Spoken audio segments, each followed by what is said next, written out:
Huh, my light burnt out. I hope that's not an omen of what's to come. We're all set up for clones. We're not doing clones today. I need a break from the clone, so I'm making a ridiculous sword. And believe me, I have made my fair share of ridiculous swords. I've made Buster swords. I've made soldier swords. I've made a lot of Final Fantasy swords, if I'm being quite honest. But this thing is just absolutely ridiculous. I suppose I should explain why. C2E2, I'm walking around as Wolfwood with my Vash and my Kuroniko, and I keep seeing someone carrying a Tessaiga. If you're unaware, Tessaiga is a sword that Inuyasha carries. Like a bunch of people carrying around Tessaigas, and they're tiny Tessaigas too. I'm like, that's just weird. So we're walking around, and I stop at a booth because they're looking at the art, and I lean over to this cosplayer next to me who looks like they have jigsaws all over them, right? And I'm like, why are you carrying that sword? And they went, it's from an anime. I have my cross with me. And I'm like, okay, just let it go. I'm like, I assumed. And she goes, it's from Jujutsu Kaisen. Have you heard of it? And I'm like, I've never seen Jujutsu Kaisen. I'm aware of it. I haven't seen it. She pulls up her phone, shows me a picture. And I pull up a phone and pull up a picture of Inuyasha. And I'm like, it looks like the Tessaiga. She goes, yeah, I guess it does. She goes, you should watch Jujutsu Kaisen. And I'm like, I'll watch Jujutsu Kaisen if you watch Inuyasha. At this point, words are just random sounds, right? She agrees. I agree. So now I have to watch Jujutsu Kaisen. But it occurred to me that my Inuyasha does not have a Tessaiga. So I've been printing this stupid thing. It's 6 foot tall. I couldn't find any models I liked. So of course I did the only sane thing you could think of. I modeled my own. This is just the bottom half of the blade. You got this part here. It's going to be covered in fur. And then the handle and the pommel. The handle gets wrapped. Modeling the sword was actually kind of simple. The blade is exceptionally smooth and it's just got a weird shape. The handle is wrapped in fabric, so I didn't need to overdo it. The pommel has a little bit of detail. So in Inuyasha, he's got two swords. He's got the Tessaiga, and then he has the Fang version of Tessaiga. And if you're not into anime, this is just going to be a bunch of random words, right? The Tessaiga is a fang from his father that has been turned into a blade. And in its normal mode, it's just a katana that's all jagged and broken looking. And when he uses it, it turns into this huge, slightly curved 6 foot fang. I don't have one. I want one. I have the costume, which may end up being revisited. It was one of the first costumes we made. It's ridiculously large.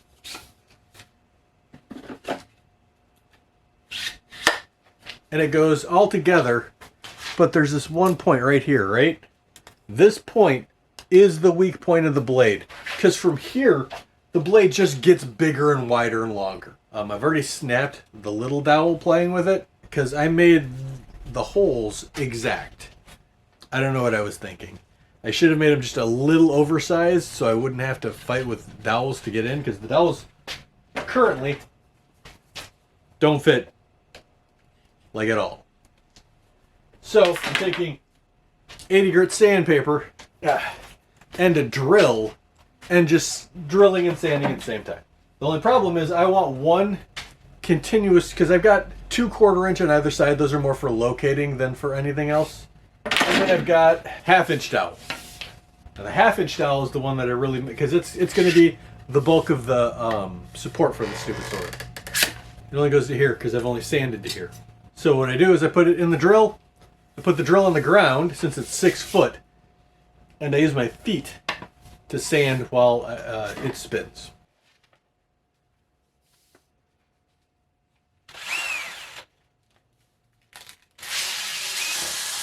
Ridiculous, I know. It's going to take hours, by the way.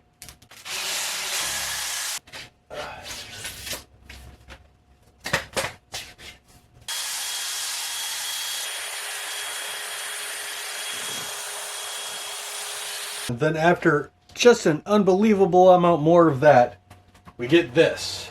The top of the sword's still printing, by the way. But I don't know if this 1/2 inch dowel is going to be strong enough. I am a little worried. We may have to switch to metal. Let me back you up so you can look at this thing. And this is not the tip. We're still missing like another 3 feet. Look at this thing. I have to move you that far back to get it in frame.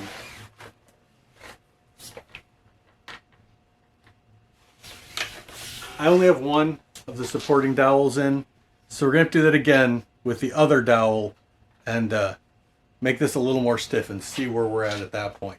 Then we may be ready for a bit of glue. So we're going to glue everything up. May make things a little harder in the long run, but it'll be fine. For glue, I am using PVC cement. This stuff works fantastic, especially on PETG. I've got my support pieces all threaded through. I'm not worried about gluing them in place as much as I am just having them there, because it's a super tight fit to start. Pretty caustic, pretty bad for you. Wear a respirator.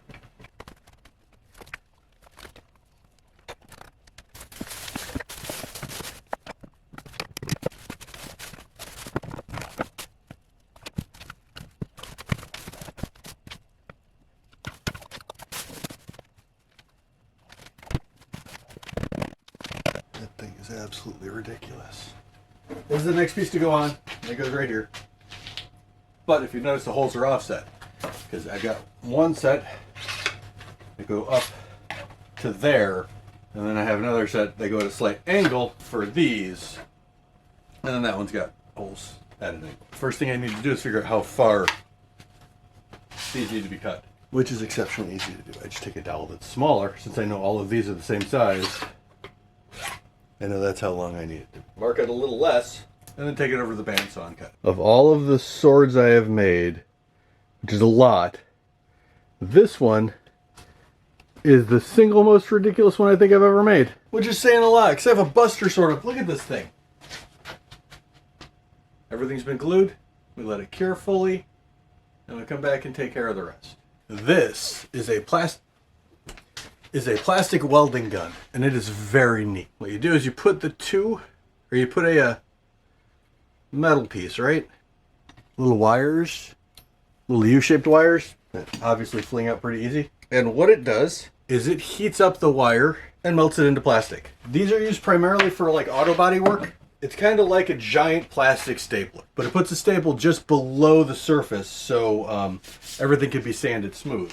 Most of my swords split at the seams. Everybody's swords do. That's kind of what 3D prints do. I use this technique for the chest plate on the clone, and it's just rigid. Let me show you how it works. It's got a seam here. All I do is load the thing, the little wire, and the gun. No, gun is in air quotes. It's not really a gun. It's just a tool. You pull the trigger, and it heats up and melts the plastic. You let go, and then it cools off pretty quick.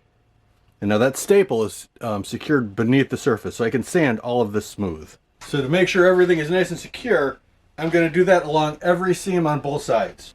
That's it. I just keep doing that all the way around the sword. And since the plastic melts, or solidifies pretty quick, I can just flip it over and do the other side.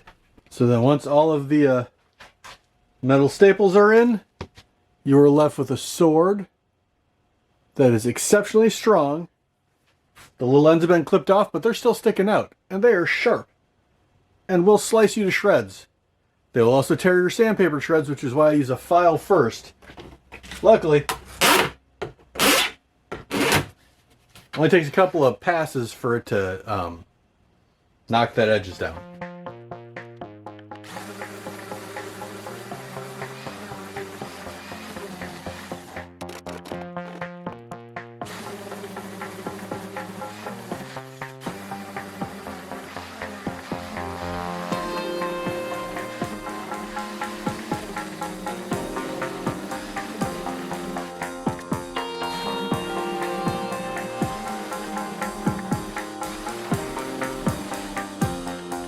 This is a very long, smooth prop. I don't normally get that. I normally have things with a bunch of shapes and curves. So we're using body filler, but not this body filler because this body filler already went off. Body filler will cure whether you put hardener in it or not. The hardener just makes it cure faster. That was obviously a bit old, so I bought new body filler. I'm going to use silicone scrapers and just, do the thing. I'm going to move you closer so you can see what I'm doing. Key here is work in small batches. Don't overdo it. Other than about the size of a golf ball, I believe is what they recommend. And then a little cream hardener. Stuff's blue. I've never used blue cream hardener before. About like that. And just make sure everything's mixed up pretty good.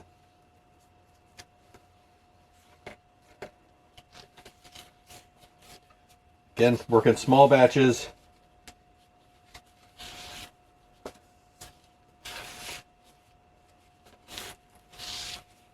If you mix too much up, it tends to go off too quick. And you don't get a chance to use all of it.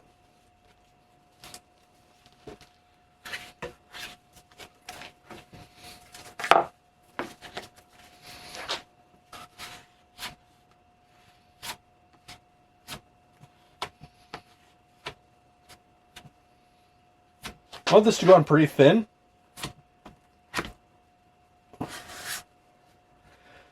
I'm just trying to get where the seams are primarily. That's my main concern. And I'm just going to work my way all the way around an edge and then all the way back.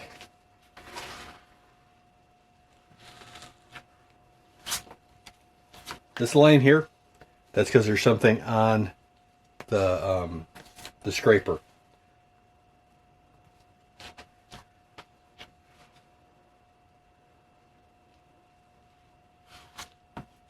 So I'm about to mix up some more.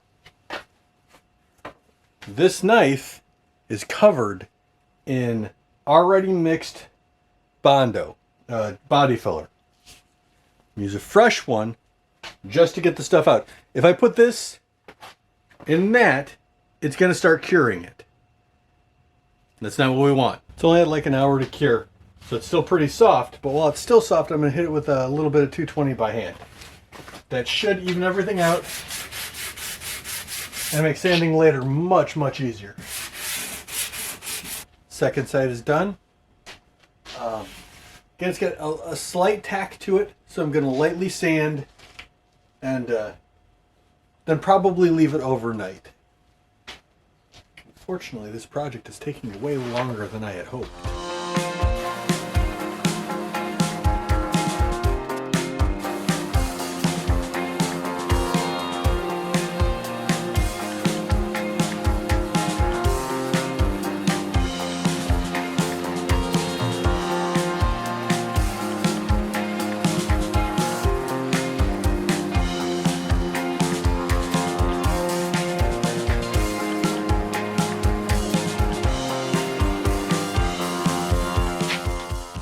So there are just a couple of spots that have a couple of issues. Let me show you one. So like right here, there's spots where the Bondo didn't quite smooth out as I had hoped. But since I got most of it, I'm just going to use a standard back to spot and glazing putty. I'm just going to put a very light coat anywhere that actually needs it. There's not many places. And I'm not going for perfection here. This is supposed to be a demon lord's tooth that's been forged into a sword. So it's not supposed to be, perfectly smooth. The most amazing blade ever. That's the Shomaru's blade. But we have, of course, hit the point where my eyes are starting to deceive me. I'm not sure if that's an issue or if it's just the color. So I'm going to go over everything lightly. Then we're going to prime it so we can see exactly where we actually are. So plenty of time to dry. I believe as soon as I'm done sanding, we are ready for primer, which is exciting.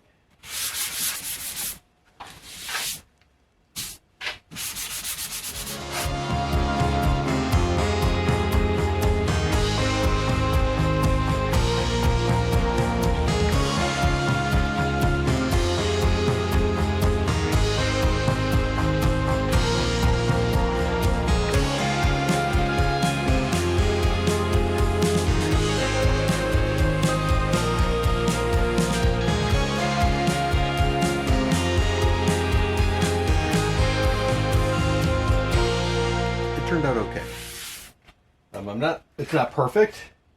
And I have to decide what level of perfect I'm going for here. Because, again, it's a pretty beat up sword. It just doesn't look that bad in the anime because it's drawn. We have to decide if, or what level of, where I'm willing to do. It's just steel wool. I'm going to buff the whole thing and see if there's any serious low spots. I'm just using steel wool.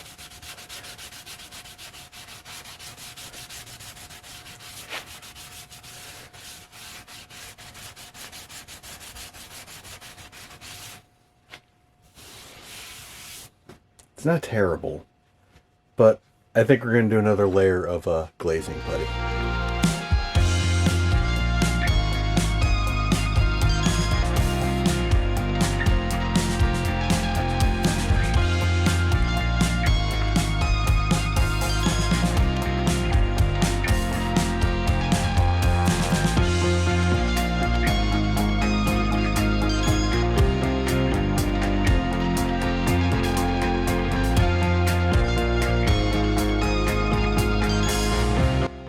Light sanding with 220, and then we prime it, but again we're going to prime it in gray.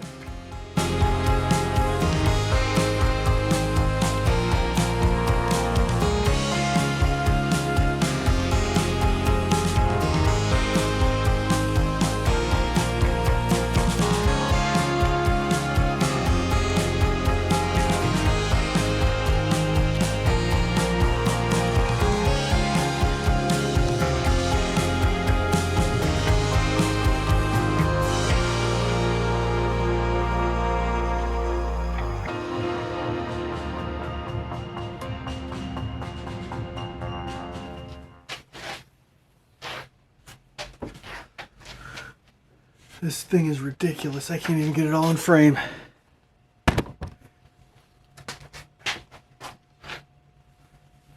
So I have buffed it.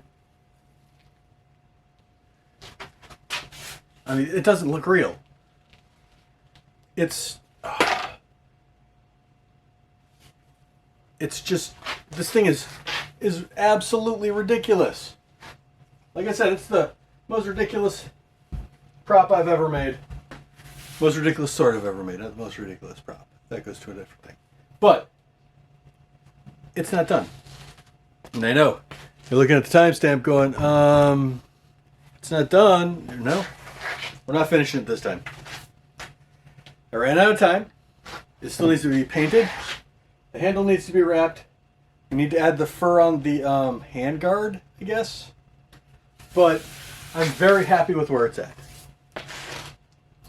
I could keep going. I could add another coat of glazing putty and Bondo and primer, and this is a plastic sword from a cartoon. In the end, you got to keep that in perspective, right? It's not a real sword. It's a plastic sword. It's going to go probably right there on the wall, except for when I'm wearing Inuyasha, which is unbelievably rare. I need to do something with the wig. I don't like the wig. He's got white hair. I don't have white hair. But all in all, I'm exceptionally happy with it. I mean, it's hard to see, but it is relatively smooth.